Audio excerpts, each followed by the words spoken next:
آخر خدا ہے یا نہیں؟ کسی نے دیکھا نہیں، سوال تو ہے ہی ہے۔ ہم تو چلے روایات کے اعتبار سے، ہمارے گھروں سے ہمیں جو علم دیا گیا ہے ہمارے ماں باپ کی طرف سے، اور ماحول نے ہمیں جو علم دیا ہے وہ یہی ہے کہ ہم بولنے کے قابل ہوئے اسی وقت ہمیں کہلا دیا گیا تھا لا الہ الا اللہ، اللہ کے سوا کوئی معبود نہیں۔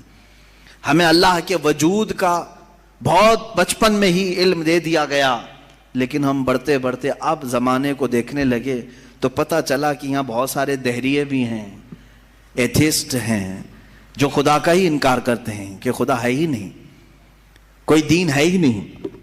آج میں ان کے سلسلے میں عرض کروں گا کہ آخر ایسا کیسے ہو سکتا ہے کہ کوئی خدا ہی نہیں؟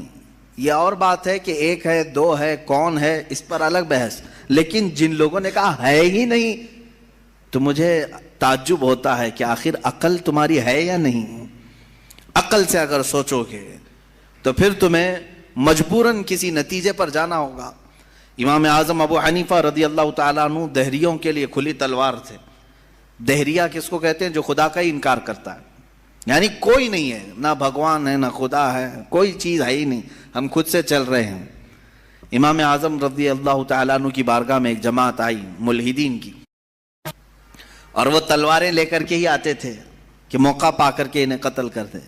ایک دن امام اعظم ابو حنیفہ رضی اللہ تعالیٰ ان کی جماعت کو آتے ہوئے دیکھا، اور اچانک آپ اپنی مجلس سے کھڑے ہوئے اور کہنے لگے میں کچھ گہری سوچ میں ہوں۔ وہ قریب آئے اور پوچھا کیا سوچ رہے ہیں آپ؟ کہا کہ میں نے سنا ہے کہ ایک سمندر میں کشتی چل رہی ہے اور اس پر سامان خود سے لد جاتا ہے، اور بڑی برابر منزلوں پر وہ رکتی ہے اور اپنا سامان خود ہی اتارتی ہے، نہ اسے کوئی چلاتا ہے، نہ لوڈنگ ان لوڈنگ کرنے والے کوئی مزدور ہیں، وہ خود بخود سامان لیتی ہے، خود بخود سامان اتارتی ہے۔ یہ روبوٹک دنیا بھی نہیں تھی اس وقت کہ وہ یقین کر لیتے، سائنسی دنیا بھی نہیں تھی اس وقت۔ تو ان دہریوں نے کہا کیا مذاق کر رہے ہیں آپ کہ سمندر میں کشتی بغیر ملاح کے، بغیر کیپٹن کے چل رہی ہے اور خود سامان لوڈ کر رہی، اتار رہی ہے، ہمارے ساتھ مذاق کر رہے ہیں آپ؟ ہم عقل والے لوگ ہیں، آپ کی اس بات پر کوئی بیوقوفی یقین کر سکے گا؟ امام اعظم ابو حنیفہ رضی اللہ تعالیٰ عنہ فرماتے ہیں اتنی جب تجھے عقل ہے کہ ایک کشتی سمندر پر بغیر کسی چلانے والے کے نہیں چلتی، تو یہ پورے کائنات کا نظام بغیر چلانے والے کے کیسے چل سکتا ہے؟ برابر وقت پر سورج کا طلوع ہونا، برابر وقت پر سورج کا غروب ہو جانا، چاند کا اپنی منزلوں پر چلنا، اور یہ سمندروں کا برابر اپنے مدار میں رہنا، اور یہ زمین کا طرح طرح کے پودے اگنا، اس میں پھول کا آنا، پھلوں کا آنا، یہ کیا اللہ کے ہونے کی نشانیاں نہیں ہے؟ کوئی تو ہے۔ ہاں تم یہ کہہ سکتے ہو کہ مشینیں ہم چلا رہے ہیں، پنکھے ہم چلا رہے ہیں، لائٹ ہم چلا رہے ہیں، چلاؤ دنیا کی ساری مشینیں چلاؤ، لیکن میں اگر ایک فیلڈ میں آؤں ان دہریوں سے پوچھتا ہوں۔ امام شافعی رحمۃ اللہ علیہ نے کیا جواب دیا؟ میں چاروں اماموں کی بات بتا دیتا ہوں۔ چاروں اماموں نے رب ذوالجلال کے وجود کے متعلق کیا کیا کہا ہے۔ امام مالک نے تو یوں فرمایا، آپ سے پوچھا گیا کہ خدا ہے، انہوں نے کہا ہاں۔ کیا دلیل کیا ہے؟ کہتے ہیں کہ زبانوں کا مختلف ہونا، انسانوں کی زبانوں کا الگ الگ ہونا اور الگ الگ نسلوں کا ہونا، یہ اللہ کے وجود کی دلیل ہے۔ امام شافعی سے پوچھا گیا آپ کوئی دلیل دیں گے کہ کوئی ہے؟ آپ نے کتنی پیاری بات فرمائی، ارشاد فرماتے ہیں شہتوت کا درخت دیکھا ہے؟ شہتوت کا درخت آپ نے دیکھا ہے؟ شہتوت جو ہے بہت باریک باریک سے پھل ہوتے ہیں، میٹھے ہوتے ہیں، اور اس کا پتا جو ہے وہ کئی قسم کے جانور کھاتے ہیں۔ شہتوت کے پتے کو شہد کی مکھی بھی چوستی ہے، شہتوت کے پتے کو گائے بکریاں بھی کھاتی ہیں، ہرن بھی کھاتی ہے، یہ سب کے سب شہتوت کے پتے کو کھاتے ہیں۔ شہتوت کا پتا ایک رنگ کا ہوتا ہے، ایک ہی ٹیسٹ کا ہوتا ہے۔ امام شافعی فرماتے ہیں شہد کی مکھی اسی شہتوت کے پتے پر بیٹھتی ہے، چوستی ہے، اور اپنے چھتے میں جا کر کے شہد اگل رہی ہے۔ بکریاں اور گائے اس شہتوت کے پتے کو کھاتی ہیں، مینگنیاں ڈال رہی ہیں یا دودھ دے رہی ہیں۔ اسی شہتوت کے پتے کو ہرن کھاتی ہے، ہرن نافع پیدا کرتی ہے جو مشک کی طرح ایک نافع ہوتا ہے، نہایت ہی اچھی خوشبو اس کے اندر آتی ہے۔ امام شافعی فرماتے ہیں ایک شہتوت کا پتا بکری میں جائے تو الگ اثر کرے، شہد کی مکھی میں جائے تو الگ اثر کرے، گائے میں جائے اور ہرن میں جائے تو الگ اثر کرے، آخر ایک شہتوت کے پتے سے نافع، دودھ اور شہد بناتا کون ہے؟ بناتا کون ہے؟ اسی میں امام شافعی فرماتے ہیں ہم روٹی کا ایک ٹکڑا کھاتے ہیں، روٹی کا ایک ٹکڑا کھاتے ہیں، اندر جسم میں یہ روٹی جانے کے بعد آپ سب کو معلوم ہے اس میں سے کچھ حصہ گوشت بنتا ہے، کچھ حصہ خون بنتا ہے، کچھ حصہ پیپ بنتا ہے، کچھ حصہ منی بنتا ہے، باقی کا بچا ہوا فضلہ پخانہ بن کر نکل جاتا ہے۔ ایک روٹی گیہوں کی کھاؤ، جو کی کھاؤ، جوار کی کھاؤ، روٹی ایک ہی طرح کی ہے، اور اس سے گوشت کون بناتا ہے، خون کون بناتا ہے، اور پیپ کون بناتا ہے، منی کون بناتا ہے، سب کی الگ الگ قسمیں ہیں۔ امام شافعی فرماتے ہیں تمہاری ہزاروں مشینیں ایک طرف، لیکن اندر جو نظام چلاتا ہے وہ کوئی تو ایک ہے، کوئی تو ہے، تمہیں ماننا ہوگا۔ میں دہریوں کے متعلق کہہ رہا ہوں، جو ملحدین ایتھیسٹ ہیں، جن کا کہنا ہے کہ کوئی ہے ہی نہیں، کوئی خدا ہی نہیں، تو ان سے میں کہتا ہوں کوئی بتاؤ تو صحیح آخر یہ چلا کون رہا ہے، یہ کون چلا رہا ہے، ہمارے جسم کے اندر کا نظام کون چلا رہا ہے؟ اور قرآن نے انہی کی طرف بار بار اشاروں میں بتایا ہے، آیات میں، کہ کیا تم دودھ کو نہیں دیکھتے؟ دودھ کہاں سے پیدا ہوتا ہے؟ کہ اللہ تعالیٰ فرماتا ہے کہ ہم نے دودھ کو گائے کے خون اور اس کے گوبر کے بیچ میں سے پیدا کیا ہے۔ اس کا فضلہ گائے کا گوبر ہے پیٹ کے اندر، اور اس کا خون بھی ہے، خون نہایت ہی سرخ، گوبر نہایت ہی الگ رنگ کا، اور اس کے بیچ سے صاف و شفاف دودھ کا نکلنا، دودھ آتا ہے، نہ کبھی اس میں گوبر کی بو آئی، نہ کبھی خون کا رنگ آیا۔ قرآن کہتا ہے آخر یہ کون ہے جو اس طرح صاف ستھری غذا نکالتا ہے تمہارے لیے؟ کیا شہد کی مکھی کو نہیں دیکھتے؟ قرآن کہتا ہے جب وہ ڈنک مارتی ہے تو اس کے زہر کا کوئی علاج نہیں ملتا۔ شہد کی مکھی اگر ڈنک مارے تو زہر چڑھ جاتا ہے اور کئی لوگوں کی موت بھی ہوتی ہے، لیکن وہی اپنے چھتے پہ بھی تھوکے تو وہ نہایت ہی میٹھی غذا ہے، نہایت ہی میٹھی غذا ہے۔ شہد کی مکھی اپنا رس چھتے پر ڈالے تو وہ دنیا کی سب سے اچھی غذا، وہی اگر کسی کو ڈنک مارے تو سب سے برا زہر ہے۔ اعلیٰ حضرت رضی اللہ تعالیٰ عنہ نے اپنے آپ کو یوں فرمایا ہے کہ میں وہ شہد کی مکھی ہوں جس کی مٹھاس کا بھی جواب نہیں، جس کے ڈنک کا بھی جواب نہیں۔ یہ تو ضمناً میں نے بات عرض کی، خدا قدیر و جبار کے وجود پر میرے عزیزو ایک دو نہیں، لاکھوں مثالیں دنیا میں ہیں، لاکھوں مثالیں۔ ابھی تو کائنات کے رازوں تک ہم پہنچے ہی کہاں ہیں؟ سمندر کے اندر کی دنیا، پیڑ پودوں کے اندر کی دنیا۔ اب آئیں امام احمد بن حنبل رضی اللہ تعالیٰ عنہ، یہ کیا فرماتے ہیں؟ آپ سے پوچھا گیا خدا ہے؟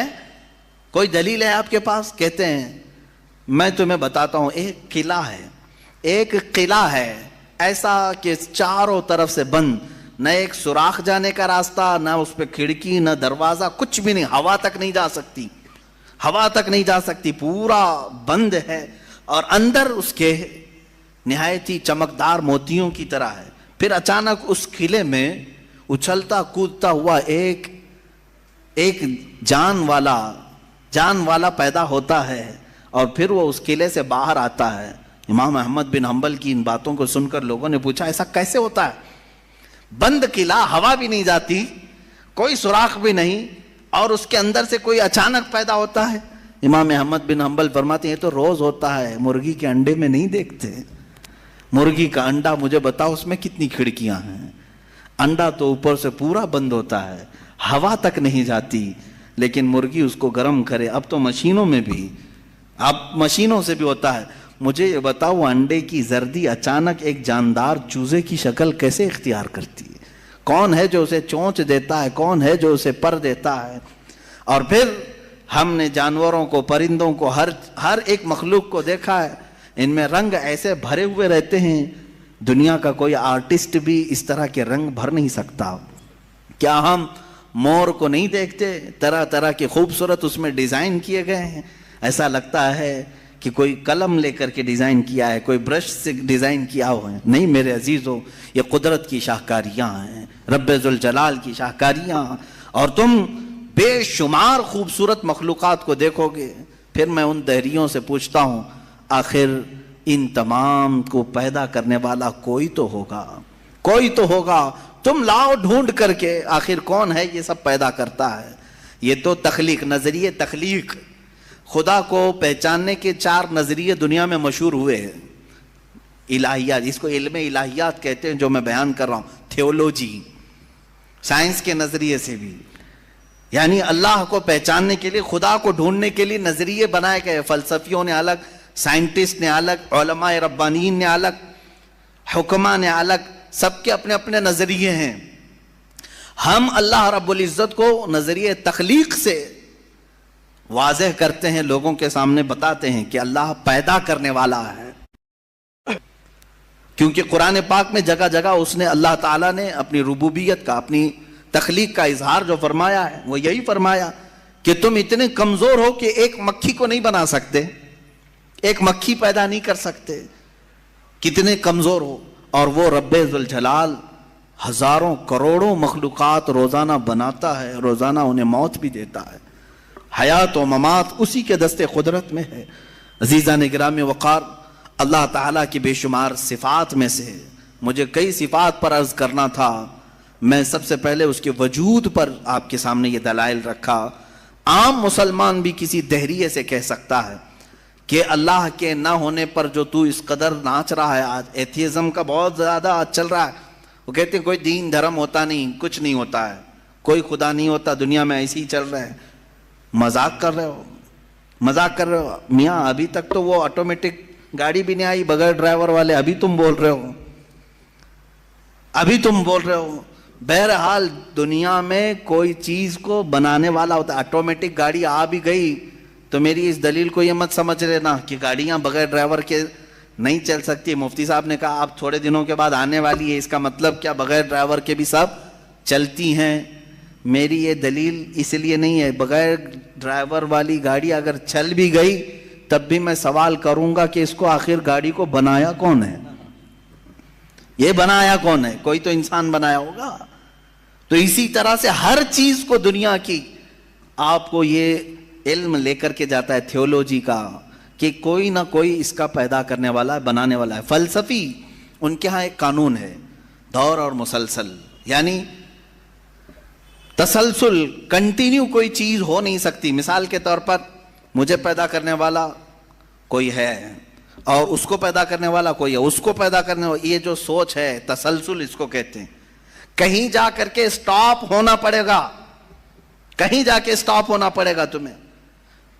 میں پیدا ہوا میرے باپ سے، میرے باپ پیدا ہوئے دادا سے، دادا پر دادا سے، یہ سلسلہ چل کر کے کہیں تو سٹاپ ہوگا، کہیں جا کے ختم ہونا ہے۔ تو فلسفی اس بات کو مانتے ہیں کہ دور اور تسلسل محال ہے، یعنی کنٹینیو ایسی جاتا رہے، یہ محال ہے۔ ان کے ہاں ایسا ہے۔ میرے عزیزو، اب اگر میں ان سے سوال کروں کہ جیسے بہت سارے لوگ بھگوانوں کو بھی مان لیے، جبکہ بھگوان کی بیوی بھی ہے، بھگوان کے بچے بھی ہے اور بھگوان کا باپ بھی ہے، تو پھر اب سوال آئے گا کہ بھگوان کا دادا کون، بھگوان کا پردادا کون؟ پھر وہ نسب چلے گا، کہیں تو جا کے رکنا ہے، کہیں تو جا کے رکے گا۔ بچے ہیں تو اب تک ان کی نسل کیوں نہیں؟ بھگوان کے بھی بیٹے بیٹیاں تھیں نا، بہت سارے بھگوانوں کا تذکرہ ہندوستان میں ہے، ان کے بیٹے بیٹیاں بتائی گئی ہیں، کتنے بیٹے تھے، رام کے بھی، کرشن کے بھی، سب کے بھی بتائے گئے ہیں بیٹے بیٹے۔ تو اب اولاد کہاں ہیں؟ باپ دادا کہاں تھے؟ میرے عزیزوں، میری اس بات کو یقیناً کوٹ کیا جائے، اولاد برتن مانج رہی ہے، ٹیپو سلطان کی اولاد پنچر لگا رہی ہے، تجھے تو یہ ٹیپو سلطان اورنگزیب کی اولاد نظر آئی، ان کی کہاں ہے جن کا میں ذکر کر رہا ہوں؟ ان کی کہاں ہے؟ اور بہرحال اورنگزیب اور ٹیپو سلطان ان تمام کو چھوڑو، ان کی اولاد کو تو نے برتن مانجتے یا پنچر لگاتے تو دیکھا اللہ نے تو تجھے بانج بنا کر رکھا ہے، تیرے سے کوئی چیز نہیں آ سکتی سوائے گوبر اور غلاظت کے، کوئی چیز نہیں آ سکتی۔ میرے عزیزوں، میں یہاں عرض یہ کر رہا ہوں دور اور تسلسل، کہ اگر اس طرح کسی کا باپ ہے تو پھر دادا بھی ہوگا، دادا ہے تو پردادا بھی ہوگا، یہ چلتا رہے گا سلسلہ۔ یہ اسلام یہ ہے جس نے کہا قل هو اللہ احد اللہ الصمد لم یلد ولم یولد، کہو وہ اللہ ایک ہے، اللہ بے نیاز ہے۔ لم یلد، نہ وہ کسی سے پیدا ہوا ہے، ولم یولد، نہ اس سے کوئی پیدا ہوگا، اس سے کوئی لم یلد، اس سے کوئی پیدا نہیں ہوا، اور نہ وہ کسی سے پیدا ہوا۔ یہاں ختم ہو گئی بات۔ اب نہ میرے خدا کا کوئی باپ ہے، نہ بیٹا ہے، نہ بھائی ہے، نہ بہن ہے، کہیں یہ تصور آئے گا ہی نہیں۔ تم ہم سے یہ سوال نہیں کر سکتے کہ اللہ کے آباء و اجداد کہاں ہے، اولاد کہاں ہے۔ ہم نے خدا کو مانا ہی ایسے ہے کہ وہ جسم و جسمانیت سے بھی پاک ہے، رشتہ داری سے پاک ہے، کوئی نہ اس کا ہمتا ہے، ایک ہی سب کی سنتا ہے۔ یہ اللہ تبارک و تعالیٰ کے متعلق ہمارا یقین یہی ہے۔ عزیزان گرامی وقار، دور اور تسلسل کا جو قانون ہے، میں نے یہی بتایا کہ بعض لوگ اس چیز کے ذریعے سے بھی چاہیں تو ہدایت حاصل کر سکتے ہیں کہ کہیں تو جا کے ہمیں فل سٹاپ ہونا پڑے گا، کوئی تو ہے جو اینڈ ہے، اس کو کوئی پیدا کرنے والا نہ ہو، جا کر کے تمہیں ختم ہونا پڑے گا ایک نہ ایک جگہ، کہ کوئی تو ہے جو لاسٹ ہے، اس کو کوئی نہ پیدا کیا ہو۔ اگر اس کو بھی کوئی پیدا کیا ہے تو پھر یہ بھی بات آئے گی اس کو بھی کوئی پیدا کیا ہوگا۔ تو ہمیں ایک ایسی ذات ماننی پڑے گی جس کو کوئی نہ پیدا کیا ہو، تبھی جا کر کے ہم یہ کہتے ہیں وہ جو ذات تم جا کر اینڈ ہوگے اسی کا نام اللہ رب العزت ہے، جس کو کسی نے پیدا نہیں کیا۔ یہ اسلام کا بہترین عقیدہ ہے۔ میرے عزیزو، توحید کسے کہتے ہیں؟ اب بات آتی ہے، وجود کی بات ہو گئی، اللہ ہے اتنا تو ماننا پڑے گا، اس کے لیے تو بہت ساری دلیلیں بچے بھی پکڑ کر کے بتا دیں گے۔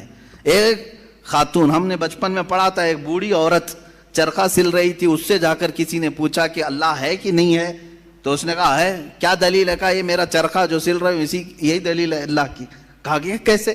کہا یہ چرخہ، اس سے کپڑے سلتی ہوں، جب تک میں چلاتی نہیں یہ سلتا نہیں، مشین سلتی نہیں ہے کپڑے، اسی سے میں نے یہ یقین کر لیا کہ میرا چرخہ میرے چلائے بغیر نہیں چلتا، تو نظام کائنات پورا بغیر چلائے کیسے چلے گا؟ کوئی تو ہے۔ یہ ہو گئی بات وجود کی، کوئی تو ہے۔ اب آتی ہے توحید کی بات، کوئی تو ہے، اب ہمیں یہ بتانا ہے ایک ہی ہے۔ کوئی تو ہے لیکن وہ جو ہے وہ ایک ہی ہے۔ یہاں پر بھی ہمیں اسلام نے جو فلسفہ دیا ہے، قانون دیا، وہ بہت ہی پیارا ہے۔ اس کی وجہ کیا ہے میرے عزیزو؟ چلو اب ہم توحید کی طرف آتے ہیں۔ توحید کہتے ہیں ایک ماننا، ایک ماننا۔ حقیقت میں دیکھا جائے تو دنیا کے اکثر مذاہب میں توحید کا شروع میں درس رہا۔ عیسائیت جو آئی ان میں بھی تھا، بعد میں یہ تثلیث کے قائل ہو گئے۔ یہودیوں میں بھی اللہ کو ہی مانتے، خدا کو ہی ماننا ہے۔ ہندوؤں میں بھی ایک کا ہونے کا تصور کتابوں میں ان کے موجود ہے۔ یہ اور بات ہے کہ انہوں نے ملا دیا، مسالے لگا دیے، الگ الگ ہو گئے۔ خالص جو اپنے دین پر باقی ہے الحمدللہ وہ اسلام ہے۔ آج بھی اللہ رب العزت ہے اور وہ ایک ہے۔ اس پر کیا دلیل ہے؟ اس پر بھی دلیلیں دینی ہوں گی مسلمانوں۔ عقلی دلیلیں بھی ہیں، نقلی دلیلیں بھی ہیں۔ نقلی دلیلیں ہمارے لیے، نقلی کا مطلب ہوا کسی جگہ سے ثابت ہے، قرآن سے، حدیث سے یہ ثابت ہے تو یہ نقلی دلیل۔ عقلی جو عقل بھی جس کو تسلیم کرے، عقل جس کو ایکسیپٹ کرے، وہ کیا ہے؟ اس بوڑھی عورت کا ہی میں بتا دوں جس نے چرخہ سلا، اور چرخے کو چلانے میں اس نے کہا کہ اللہ ہے، کوئی تو ہے، کیونکہ میری مشین بغیر چلائے نہیں چلتی۔ تو اس سے صاحب نے، جس نے سوال کیا، پوچھا کہ اچھا ہے تو کیا وہ ایک ہے کہ دو ہے؟ کہا نہیں ایک ہی ہے۔ کہا وہ کیسے؟ کہا دو ہو تو دیکھو تم سامنے بیٹھو، ادھر سے چلاؤ، میں ادھر سے چلاتی ہوں، پھر کپڑے کی کیا درگت بنتی ہے؟ تم اپنی طرف کپڑا کھینچ رہے ہوں گے، میں اپنی طرف کپڑا کھینچ رہی ہوں گی۔ اس سے میں نے یہ یقین کر لیا میرے کپڑے کو سلنے کے لیے میرے چرخے پر ایک ہی کا ہونا ضروری ہے۔ دو بیٹھیں گے تو کپڑا پھر پائجامے کی بجائے کرتا ہو سکتا ہے، کرتے کی بجائے بھی ہو سکتی ہے، کچھ بھی ہو سکتا ہے، کچھ بھی سل جاتا ہے۔ تو دو لوگ ایک مشین کو سلنے جائیں تو نظام درہم برہم ہو سکتا ہے، تو ایک پورے کائنات کا نظام اگر دو لوگ چلانے لگیں تو ایک دن ایک کہے گا نہیں میں آج بارش برساؤں گا، دوسرا کہے گا نہیں میں آج دھوپ ڈالوں گا، تیسرا کہے گا کہ نہیں میں آج چھاؤں ٹھنڈی پیدا کروں گا، تو یہ تو انہی کے درمیان جھگڑا ہوتا رہے گا۔ اسی لیے قرآن نے بھی کہا لو کان فیہما آلہۃ الا اللہ لفسدتا، اگر ان کائنات میں، زمین و آسمانوں میں خدا کے علاوہ دو ہوتے تو ضرور اس میں فساد ہوتا، ضرور اس میں نظام درہم برہم ہوتا۔ میرے عزیزوں، یہاں دیکھ رہے ہیں ہم بہت سارے نظاموں کو، کمیٹی کا مسئلہ ہے، مسجد کا مسئلہ ہے، بہت سارے چیزیں دیکھیں، صدر صاحب کچھ اور کرنا چاہتے ہیں، نائب صدر صاحب کچھ اور کرنا چاہتے ہیں، سیکریٹری کچھ اور کرنا چاہتے ہیں، حکومت میں جائیں پرائم منسٹر کو اور چاہتا ہے، ہوم منسٹر کچھ اور کہتا ہے، اس پتہ ہی نہیں ہے، لیکن نظام ایک ملک کا چلا رہے ہیں، ایک ملک کا چلا رہے ہیں۔ فساد اسی لیے ہو رہا ہے، فساد اسی لیے ہوتا ہے، اور ان کو پتہ بھی نہیں رہتا، وہ بھاشن میں کچھ اور بول کے آئے، یہ پارلیمنٹ میں کچھ اور بول کے آیا۔ یہ سب ہماری مثالیں جو میں آپ کو پیش کر رہا ہوں، دیکھ کر کے سمجھنے کے لیے۔ ایک سے زیادہ جب ہوتے ہیں تو عقلوں کا ملنا ضروری نہیں، ہر ایک کی عقل الگ الگ چل سکتی ہے۔ اب آئیے، کوئی کہہ سکتا ہے نہیں بھائی اتحاد سے بھی تو کام ہو سکتا ہے، یونٹی سے بھی تو کام ہوتا ہے، کچھ جگہ ہوتا ہے نا۔ کوئی اگر کہے کہ خدا ایک نہیں دو ہیں اور دونوں مل کے کام کرتے ہیں، دونوں مل کے کام کرتے ہیں، تو اب میں آپ کو کہتا ہوں، ایک نمبر والا خدا وہ کہتا ہے آج بارش برساؤں گا، دو نمبر والا اگر اتحاد کرتا ہے اور کہتا ہے کہ نہیں ہاں تو جو کرے گا وہی میں کرتا ہوں، تو یہاں پر قانون یہ تفسیر میں فرمائے گا دوسرا والا تو عاجز ہو گیا، وہ مختار نہیں ہے پھر فیصلہ لینے میں، اور عاجز جو ہوتا ہے وہ خدا نہیں ہوتا۔ خدا وہی ہوتا ہے جو مالک و مختار ہے، جو خود فیصلے لے گا اور اس میں کسی کو شریک نہیں کرے گا۔ تو اگر دوسرا والا مان گیا اس کی تو وہ خود عاجز ہو گیا، اس کی اپنی نہیں چلی، دوسرے دن دوسرا چلایا اور پہلے والا راضی ہو گیا تو پہلا عاجز ہو گیا، تو خدا عاجز نہیں ہو سکتا۔ یہ ہمارا عقیدہ ہے، خدا وہی ہے جو قادر مطلق ہے، قادر مطلق، ہر چیز پر وہ خود فیصلے لیتا ہے، خود ہی اختیار رکھتا ہے۔ الحمدللہ اسلام کو اتنا پاک و صاف رکھا گیا ہے۔ خدا کا جو عقیدہ ہے ہمارے ہاں، عقیدہ توحید ہے، وہ انسان کے ذہن کو بھی پاک و صاف کرتا ہے، انسان کا ذہن بھی پاک و صاف رہتا ہے۔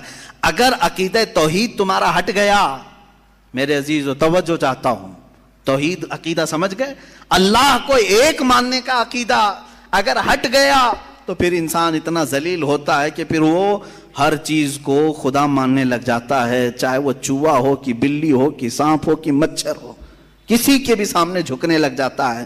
توحید کا عقیدہ اگر ذہن سے ہٹ گیا، اللہ کو ایک اور بڑا ماننے کا عقیدہ ہٹ گیا، تو ہم نے ان لوگوں کو بھی دیکھا ہے جو عورتوں کی شرمگاہوں کو بھی عبادت کرتے ہیں، بہت ساری غلاظتوں کو بھی پوجتے ہیں۔ میرے عزیزو، یہ کب آتی یہ چیز؟ جب عقیدہ توحید انسان سے ہٹ جاتا ہے تو وہ بہت ہی نیچے گر جاتا ہے۔ اللہ تعالیٰ نے ذہنوں کو پاک رکھنے کے لیے یہ ہمیں کتنا بہترین عقیدہ دیا ہے، اور وہ ایک ہے، اور الحمدللہ مسلمان اسے آج بھی ایک ہی مانتے ہیں۔ کئی چیزیں ہیں، میں یہ علم الہیات پر آج بات کرنا چاہتا تھا، پہلے وجود باری تعالیٰ اور دوسرے اللہ کے ایک ہونے پر۔ ایک ہونے پر سب سے بڑی دلیل یہ ہے، ایک سے زیادہ ہوں گے تو نظام درہم برہم ہو سکتا ہے، اور اب تک نظام درہم برہم نہیں ہوا، اس کا مطلب ہے کہ ایک ہی چلا رہا ہے، ایک ہی چلا رہا ہے۔ سورج کو جس طرح سے اس نے سالوں سے چلایا ہے، چاند کو جس طرح چلایا ہے، موسموں کا آنا جانا، قرآن خود یہ کہتا ہے، میں نے آیت خطبے کے بعد یہی تلاوت کی، ان فی خلق السماوات والارض واختلاف اللیل والنہار، بے شک زمینوں کی پیدائش میں، آسمانوں کی پیدائش میں اور رات و دن کے آنے جانے میں تمہارے لیے بہت بڑی نشانیاں ہیں، کہ ایک ہی ہے جو اس کو اپنی مرضی سے بنایا ہے، اپنی مرضی سے بنایا ہے۔ عزیزان گرام وقار، ہندوؤں میں بھی ایک ہونے کا عقیدہ تھا کہ ایک خدا ہے۔ بہت ساری کتابیں ہیں جس کو میں نے پڑھا ہے، جس میں کہا گیا ہے سنسکرت میں کہ وہ ایک ہی ہے، لیکن ہوا یہ کہ بعد میں ان تعلیمات میں مکسنگ کیسے آئی؟ جیسے ہمارے ہاں فرشتوں کا تصور ہے، جبرائیل ہیں، میکائیل ہیں، اسرافیل ہیں، اسرائیل علیہم السلام، جو ملائکہ ہیں وہ اللہ تبارک و تعالیٰ نے انہیں مختلف کاموں پر لگایا ہے۔ میکائیل علیہ السلام بارش برساتے ہیں، روزی پہنچانے کے کام میں ہیں، اسرائیل علیہ السلام روح نکالتے ہیں۔ تو ان ملائکہ کو جس طرح سے ہمارے ہاں تصور دیا گیا، اللہ کے فرشتے، تو ان لوگوں نے ان دوسرے کاموں کو دیکھ کر ہر ایک چیز کا الگ الگ خدا بنا لیا، ہواؤں کا خدا الگ، بارش کا خدا الگ، آگ کا خدا الگ، پانی کا خدا الگ. یہاں پر دھوکہ کھا گئے. وہ خدا نہیں ہے، وہ خدا کے فرشتے. اللہ تبارک و تعالیٰ نے جن کو ان کائنات کے کاموں پر لگایا. ہمارا عقیدہ میں بتا رہا ہوں.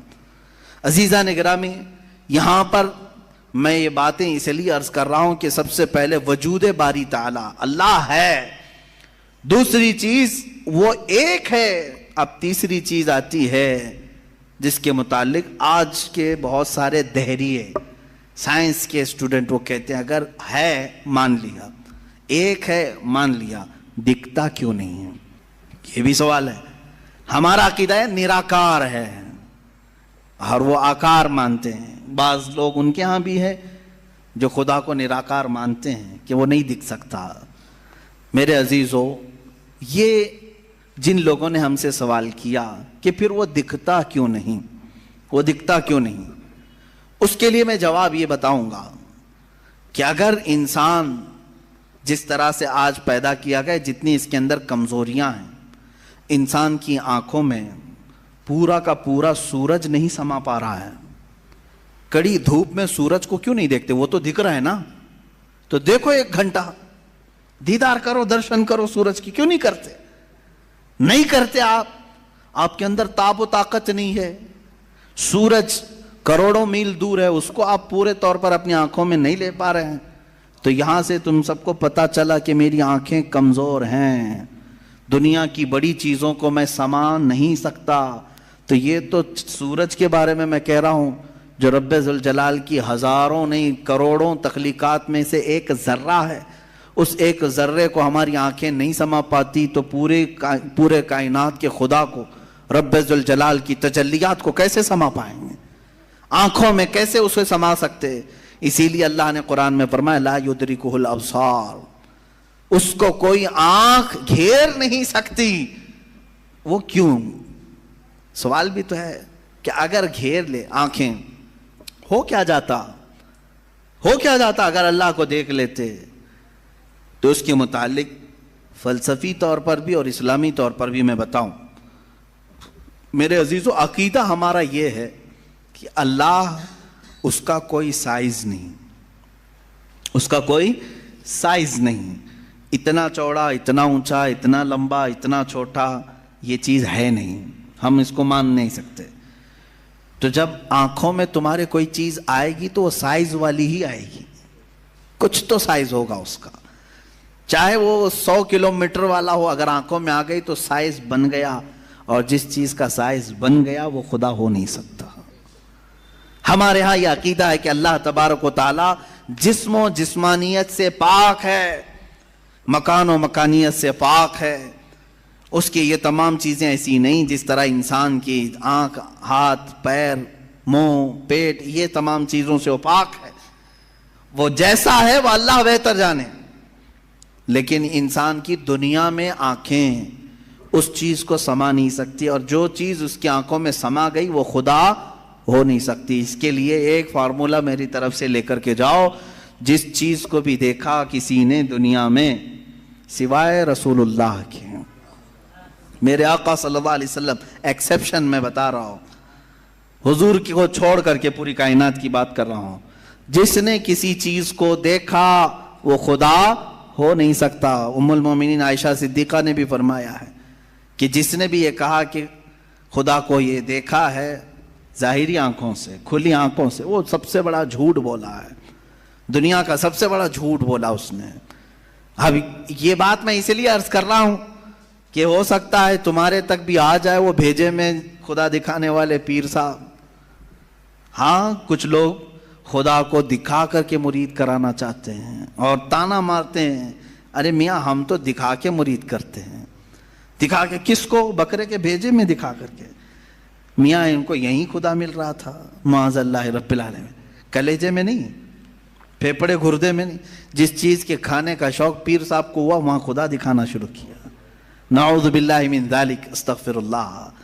یہ نہایتی جہالت ہے اور زندیق لوگ ہیں. میں آپ سب سے یہ کہنا چاہوں گا جو اس طرح کی بات کرے اس سے یہ کہو کہ پیر صاحب بڑے ہیں کہ موسیٰ علیہ السلام بڑے ہیں. کون ہے؟ موسیٰ علیہ السلام بار بار کہتے رہے مولا تو اپنا دیدار کرا دے، اور قرآن کہتا ہے لن ترانی، تم مجھے ہرگز نہیں دیکھ سکتے. اور پھر موسیٰ علیہ السلام نے اصرار کیا تو اللہ نے انہیں کوہ طور پر بلایا. اور یہ سب سنتے ہیں نا، معراج کے واقعے میں بھی سنایا جاتا ہے. موسیٰ علیہ السلام کو سوئی کے ناکے کے برابر ایک تجلی دکھائی گئی، پہاڑ پورا جل گیا، آپ بے ہوش ہو کر گر پڑے. پیر صاحب ابھی بھی بے ہوش نہیں ہو رہے. موسیٰ علیہ السلام جلیل القدر پیغمبر ہیں، نبی ہیں، وہ تجلی ہلکی سوئی کے ناکے کے برابر کی نہیں دیکھ سکے. تو ان سے سوال کرو آپ بڑے کہ موسیٰ علیہ السلام بڑے؟ آپ کے اندر اتنی پاور کہاں سے آ گئے؟ آپ پورے بھیجے میں دکھانے کی بات کرتے ہیں، نہایت ہی گمراہی کی بات ہے. میرے عزیزوں، میں یہ ان لوگوں کے بارے میں کہہ رہا ہوں جو اپنے آپ کو مسلمان کہہ کر کے ایسی باتیں کر رہے ہیں. باقی دوسرے ہوں تو ان کو چھوڑ دو، ان کا معاملہ الگ ہے. یہ تمام باتیں ہو گئی.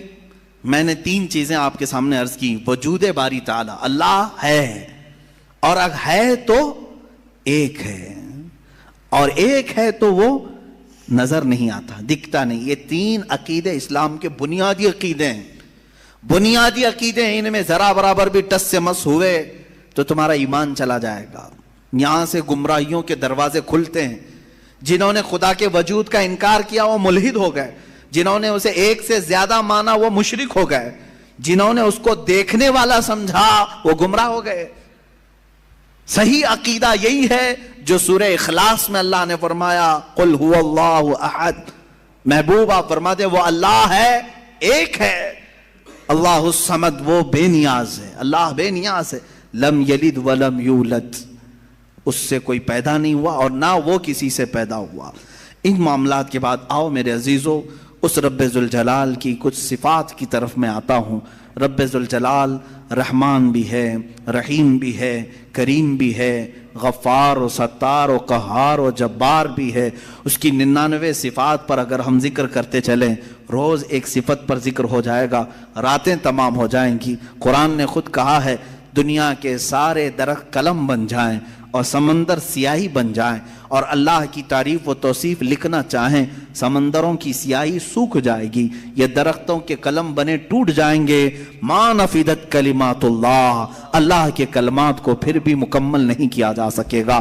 یہ ہماری چھوٹی سی زبان اور تمہارے چھوٹے سے کان کہاں ان تمام کلمات کو سن سکیں گے یا کہہ سکیں گے، مگر ہم اتنا ضرور جانتے ہیں کہ ان تمام سمندروں میں سے ایک قطرہ بھی ہم نے اپنی محفل میں پا لیا تو یہ ہماری زندگی کی معراج ہے. اللہ رحمان ہے، یقیناً ہم نے اس کو بسم اللہ میں بھی پڑھا، سورہ فاتحہ میں بھی پڑھا، بلکہ ہم اپنے بچوں کو بھی یہی کہتے ہیں، ماں باپ کو بھی یہی کہتے ہیں. اب اس کے رحمان کی صفات دیکھنا ہے. کیسے؟ رحمان کسے کہتے ہیں؟ رحم کرنے والا، رحم کرنے والا، نرمی کا معاملہ کرنے والا لوگوں کے ساتھ، بلکہ اپنی ساری مخلوقات کے ساتھ نرمی کا معاملہ کرنے والا. میں 2 ہی صفات پر آج گفتگو ختم کر دوں گا، اس کے رحمان ہونے کی اور اس کے قہار ہونے کی. دونوں کے درمیان ہمیں یہ زندگی چلانی ہوگی. اللہ رحمان ہے، اس کی جو زندگی یہاں ہمیں دیکھنے کے مظاہر ہیں وہ کیا ہے؟ ماں تم سے جتنی محبت کرتی ہے، کیسے؟ تم رو تو گود میں اٹھا لیتی ہے، تمہارے بہت ساری چیزیں اپنے ہاتھوں سے صاف کرتی ہے، اپنے ہاتھوں سے بنا کر کے کھلاتی ہے. آخر وہ بھی انسان ہے، تم بھی انسان ہو. ماں تمہیں اٹھا کر کے اتنا جو پیار کرتی ہے، باپ تمہیں لے کر کے چلتا ہے، تمہارے لیے جوجھتا ہے، محنت کرتا ہے. آخر وہ کیوں مشقتیں اٹھاتا ہے؟ خون پسینے کی کمائی ایک کر کے لا کر اپنے بچے کو کھلاتا ہے. اب سنیں حدیث پاک میں ماں اور باپ کے دلوں میں یہ بچے کی جو محبت ڈال دی جاتی ہے، یہ اللہ کے رحمان صفت کا کچھ حصہ ہوتا ہے.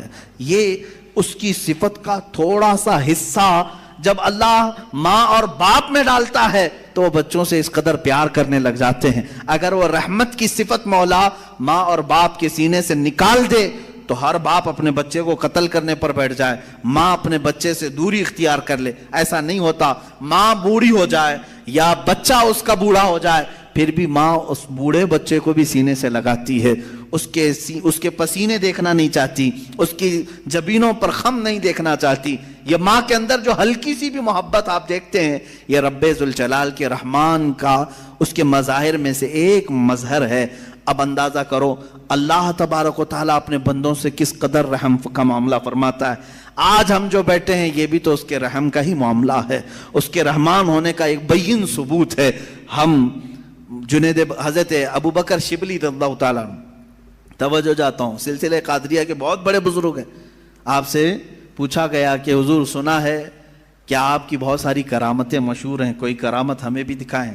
توجہ, بہت سارے لوگ کرامت کے نام پر گمراہ بھی ہوتے ہیں. لوگوں کو ایسا لگتا ہے کہ کہیں جیب میں سے جلیبی نکال کر کے کھلا دے, ابھی کیا ابھی وہی پیر کرامت والا اچانک کچھ نکال کے دکھائے. حضرت ابوبکر شبلی نے تو ایک الگ ہی کرامت بتائی. کیا کرامت بتائی جانتے ہیں؟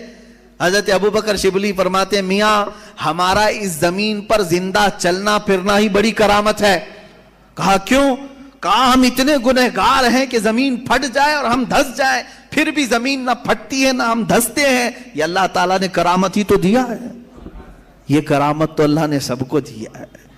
یہ رحم کا معاملہ اللہ نے سب کے ساتھ کیا ہے, آپ کے ساتھ بھی, بلکہ ان کے ساتھ بھی کیا جو اسے مانتے بھی نہیں ہیں, جو اسے گالیاں دیتے ہیں, ان کے ساتھ بھی رحم کا معاملہ کیا. سیدنا ابراہیم علیہ الصلوۃ والتسلیم کے ساتھ ایک معاملہ پیش آیا. آپ بغیر مہمان کے کبھی کھانا نہیں کھاتے تھے, 2 دن بھی اگر کوئی مہمان نہیں آتا تو آپ کھاتے نہیں. ابراہیم علیہ السلام 2 دن تک بھوکے رہے. تیسرے دن ایک مہمان ملا, اسے لے کر کے آ کے دسترخوان پر بٹھا دیا. کہا کہ آپ ہمارے گھر کے مہمان ہیں, اب کھانا بنایا گیا اچھا دسترخوان پر. کہا چلو بسم اللہ کرو کھاؤ. وہ دہریہ تھا, ملحد تھا. کہا کون سا اللہ, میں اللہ کو نہیں مانتا.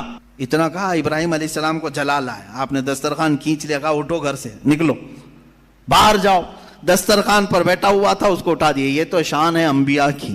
اللہ کے دشمنوں سے دسترخوان شیئر نہیں کرتے, افطار پارٹی والے ہیں وہ. اللہ کے دشمنوں سے دسترخوان شیئر نہیں کرتے, انبیاء کی شان ہے. وہ اٹھ کر کے چلا گیا. ہاں یہ ہمارے لیے حکم یہی ہے میرے عزیز. لیکن اللہ رب العزت نے وہی فرمائی ابراہیم علیہ السلام کو. کہا ہے ابراہیم کیوں اٹھا دیا اس کو؟ 50 سال کا تقریباً ادھیڑ عمر کا آدمی تھا. کہا کیوں اٹھا دیا؟ کہا ہے مولا وہ تیرا نام نہیں لینا چاہتا, میں اس کو دسترخوان پر کیسے بٹھاؤں؟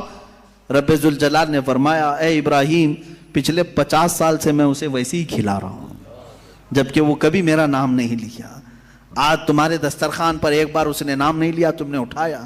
میرے عزیزو اس کا مطلب یہ نہیں ہے کہ اس کا نام نہ لے تو بھی ہم کھلائیں, وہ تو سنت الہیہ ہے, وہ مولا کریم کی صفات ہے.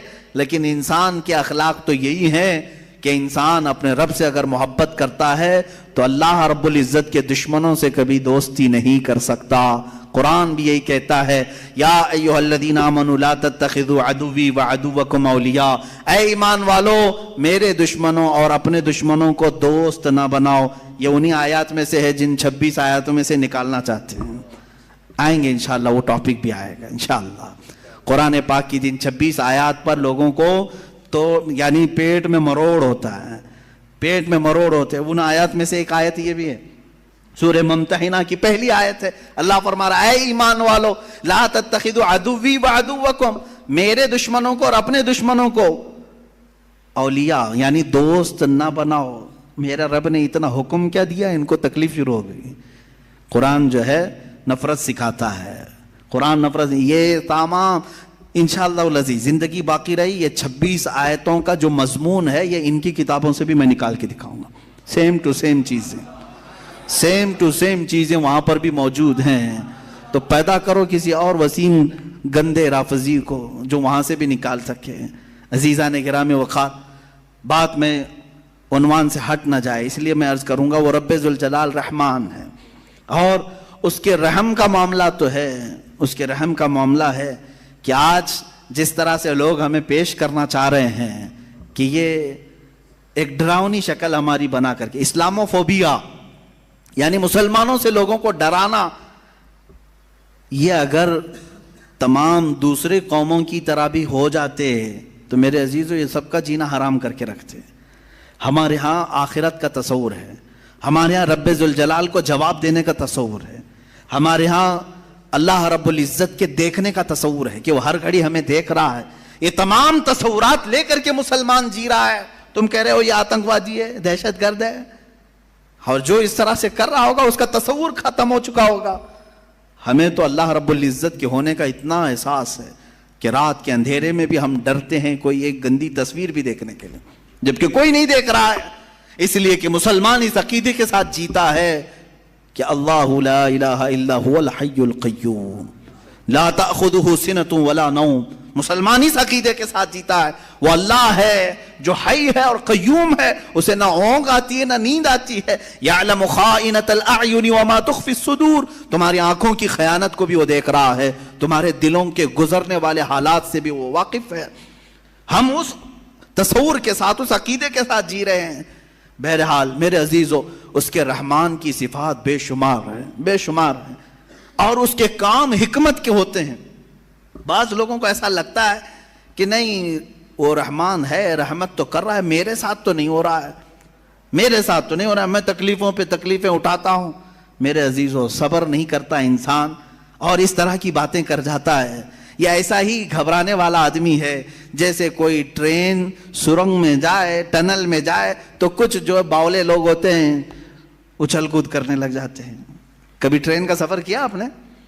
اور ٹرین کبھی ٹنل کے اندر جاتی ہے، پہاڑ کے گوفے کے اندر، کیا ہوتا ہے؟ اندھیرا آ جاتا ہے، اندھیرا، اتنا اندھیرا آتا ہے تو جو عقل مند ہوگا وہ سیٹ پہ بیٹھا رہے گا، اور جو باولا ہوگا اچھل کود کر رہا ہے، اسے ایسا لگتا ہے دنیا کیا سے کیا ہو گئی، ٹرین کہیں کھڈے میں چلی گئی۔ ایسا نہیں ہے، جو عقل مند ہے وہ بیٹھا رہتا ہے۔ اگر آپ عقل مند ہیں، بیٹھے رہتے ہیں اپنے سیٹ پر، میں پوچھتا ہوں کیوں بیٹھے رہتے ہو؟ کیوں بیٹھے رہتے ہو؟ اندھیرا ہو گیا، ٹرین گوفے کے اندر چلی گئی ہے، آپ کہیں گے میاں تھوڑی دیر کی بات ہے، یہ ٹرین کا ڈرائیور چلا تو رہا ہے، نکالے گا نا۔ ٹرین نکل کر کے باہر آ جاتی ہے تو آپ کہتے اجالا تو آ گیا۔ اے میرے عزیز، ٹرین کے چلانے والے پر تجھے اتنا یقین ہے سیٹ چھوڑ کر اٹھتا نہیں۔ اس طرح تیری زندگی میں جب مصیبتوں کا کبھی اندھیرا آتا ہے، یقین کر وہ رب ذوالجلال پھر اجالوں میں لائے گا۔ ان مع العسر یسرا، اس نے فرمایا ہے ہر تکلیف کے بعد آسانی ہے۔ کیوں اتاولے ہوتے ہو؟ تھوڑی سی تکلیف کیا آئی، شکایت کیا، میرے ساتھ رحم کا معاملہ نہیں ہو رہا ہے، میرے ساتھ رحم کا معاملہ نہیں ہو رہا ہے۔ فعل الحکیم لا یخلو عن الحکمہ، وہ حکیم ہے، اس کا کوئی کام حکمت سے خالی نہیں ہوتا، کوئی کام حکمت سے خالی نہیں ہوتا۔ آج دوپہر میں اگر تمہیں روٹی نہیں ملی ہے تو کوئی نہ کوئی سبب ہوگا، وہ تمہارے حق میں بہتر چاہتا ہے۔ عسیٰ ان تکرہوا شیئا وہو خیر لکم، قرآن کہتا ہے بسا اوقات تم جس چیز کو نہیں چاہتے لیکن وہ تمہارے حق میں بہتر ہوتا ہے۔ جنید بغدادی رضی اللہ تعالیٰ عنہ کے زمانے میں ایک خاتون، وہ روئی سے دھاگا بناتی تھی، روئی سے دھاگا بناتی تھی، اور وہ دھاگا بنانے کے بعد بیچ آتی تھی، کتنے؟ آدھے درہم میں بکتا تھا اس کا، آدھا درہم۔ وہ آدھا درہم لاتی تھی، اس میں سے آدھے یعنی پاؤ کر کے اس سے پھر کپاس روئی خریدتی اور پھر اس کا آدھا درہم بناتی اور باقی کا گھر میں خرچہ کرتی۔ ایک دن آدھے درہم کی روئی لائی اور پورے کا اس نے دھاگا بنا دیا۔ دھاگا کچا ہوتا، سوکھنے کے لیے رکھی صحن میں، اندر کھانے کے بنانے کے انتظامات کر رہی تھی، ایک کوا آیا اور دھاگا اٹھا کے لے گیا۔ بیوہ عورت، اس کے سوا کچھ بھی نہیں تھا، آج کچھ بھی نہیں تھا اس کے پاس، بھوکی رہ گئی۔ اب نہ خریدنے کے لیے دھاگا خریدنے کے، روئی خریدنے کے بھی پیسے نہیں، کھانا بنانے کے بھی پیسے نہیں، آلریڈی بیوہ ہے اور غریب ہے۔ کہنے لگی کیا اتنی غربت کے بعد بھی اللہ تعالیٰ ایسے اس کی بچی پونجی بھی اٹھا لیتا ہے؟ لوگ یہی کہتے ہیں نا، میرے پاس کچھ نہیں تھا پھر بھی میں نقصان میں جا رہا ہوں، اب تو کچھ رحم کر دیتا۔ ارے بھائی، بڑے سیٹ آدمی کے 1,00,000 روپے چلے گئے تو سمجھ میں آئے گا چلو ٹھیک ہے، باقی بچے ہوئے پھر کور کر لے گا۔ جس کے پاس کچھ نہیں، لاسٹ پونجی بچی ہے، وہ بھی مولا نے اٹھوا دیا، تو یہ کون سا رحم ہے؟ بندے تل ملا جاتے ہیں۔ وہ خاتون گھبرائی اور کہا یہ اب کون سے رحمان کی صفت ہے؟ کیا وہ رحم کر رہا ہے میرے ساتھ؟ میں بیوہ ہوں، کچھ بھی نہیں میرے پاس۔ حضرت جنید بغدادی کے پاس دوڑی دوڑی گئی، دوسرا دن تھا، بھوک کی شدت تھی، دوڑی ہوئی آئی۔ حضرت جنید بغدادی اس وقت بیٹھے تھے، ان کے دربار میں کچھ لوگ آئے ہوئے تھے باہر کے، ملنے کی غرض سے دور سے آئے ہوئے تھے۔ آپ کو یہ چیختی ہوئی آئی تو اس کو سائڈ میں کھڑا کیا، رک جاؤ میں پہلے ان کی باتیں سن لوں، پہلے ان کی باتیں سن لوں۔ ان لوگوں نے آ کر کے کہا کہ حضور ہم کچھ نذرانہ لے کر کے آئے ہیں، کچھ نذرانہ لے کر کے آئے ہیں، یہ قبول فرما لیں۔ کیا تھا نذرانہ؟ 10,000 سونے کے سکے، اشرفیاں تھیں۔ کہا کہ حضور آپ اپنے حساب میں اس کو تقسیم کر لیں۔ حضرت جنید بغدادی رضی اللہ تعالیٰ عنہ نے وہ 10,000 اشرفیاں لیے اور پورے کے پورے اس عورت کو دے دیا. وہ عورت ابھی کچھ کہنے والی تھی، اس کے کہنے سے پہلے آپ نے دے دیا. کہا اس کو پکڑو. اب پھر وہ آئی ہوئی جماعت تھی، اس سے پوچھا کیا معاملہ ہے، کیوں اتنی بڑی رقم تم ہدیے میں لائے؟ سنو میرے عزیزوں، فعل الحکیم لا یخلو عن الحکمہ. وہ کہتے ہیں ہم سمندر کے سفر پر تھے، کشتی میں بیٹھے تھے، آ رہے تھے، اچانک ہماری کشتی پھٹ گئی. کشتی میں سوراخ آیا، پانی اندر آنے لگ گیا. تو جیسے یہ چمڑے کی کشتی تھی، پانی اندر آنے لگا تو ڈوبنے کے چانسز بڑھ گئے. پانی جتنا ہو سکا ہم نکال کر پھینکتے رہے، لیکن اس کشتی کی مرمت کے لیے ہمارے پاس کچھ نہیں تھا. اچانک ایک کوا آیا اور اوپر سے دھاگا گرا دیا. ایک کوا آیا، دھاگا اوپر سے گرایا، اور وہ اتنا ہی دھاگا تھا جس سے ہماری کشتی سل جاتی تھی. ہم نے اسی دھاگے سے اپنی کشتی سل دی، اور پھر اسی وقت ہم نے یہ نیت کر لیا کہ وہ رحمان ہے جس نے ہمیں بچایا ہے. ہم صحیح سلامت جائیں گے تو 10,000 اشرفیاں جنید بغدادی کو نظر کریں گے. وہاں ہم نے منت کر لی تھی، میرے آقا ہم نے صحیح سلامت کنارے کو پا لیا. اب آ کر کے وہ 10,000 اشرفیاں آپ کی بارگاہ میں ہم نے نظر کر لیا. حضرت جنید بغدادی دلوں کے حالات سے باخبر تھے. اس خاتون کی طرف دیکھا اور پوچھا کیا تمہارے رب نے صحیح رحم کیا یا نہیں؟